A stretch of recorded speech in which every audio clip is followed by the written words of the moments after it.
Hi, I'm Megan Urson from Training Day PDX, and I am a certified barefoot training specialist through the Evidence-Based Fitness Academy. The Evidence-Based Fitness Academy believes that we should be strong from the ground up, and I'm going to teach you how the stability in your foot transmits to better athletic performance and greater well-being. Hi, Megan, Training Day PDX, and I want to talk to you about the importance of training barefoot. In Training Day, we train only barefoot unless there's a medical reason why you shouldn't be barefoot, and it's very important to expose the plantar surface of your foot to vibration and stretch and get it some input from our environment because there are a lot of sensors in our feet that relate to where we are in space and how we use our bodies. The palms of the hands and the bottoms of our feet have a lot of these kinds of sensors in them, and if you wear shoes all the time and you're trying to get more accomplished athletically, it's kind of like you'd be wearing oven mitts all the time to use your hands. So imagine holding some flowers or trying to use a fork while you are wearing oven mitts, and you can imagine what that would be like to wear shoes and socks all the time, even when you're strength training. So in here we go barefoot, and we get a lot of input from the floor while we try to strengthen our bodies. In here, when I do intake with somebody, I do see a lot of foot pathologies, and flattening of the foot and a travel of the ankle medially is one of the most common ones I see. Sometimes I see one foot flat and one foot supinate, which is, you can imagine, rotates things around the body, and people can get cranky spots from that.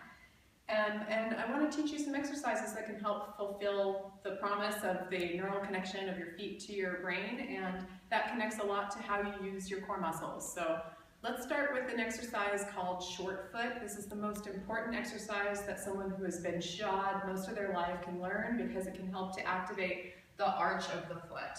So the arch of the foot is kind of like your core. It helps to hold you steady, it helps to ground you and give you really good stability and support when you're in any kind of athletic training or in any kind of landing from a jump kind of situation, and you want to be able to have reaction time. That's what's going to help you there. So when you're doing short foot, it's really important to be aligned linearly in your foot so that your second toe and your knee are in a straight line. And you want to be able to pull the front of your foot towards the back of your foot.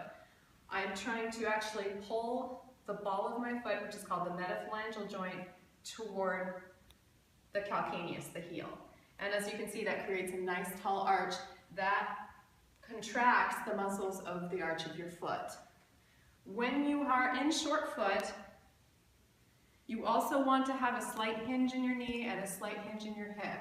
You don't want to be locking the joints that are stacked on top of that as kind of a pseudo-stability for your abdominals. If you stiffen those out, you're likely to extend your lower back, and that detracts from the efficiency of short foot. So you want to have a little bend in your knee, a little bend in the hip, and then ribs are down, and then balance in short foot.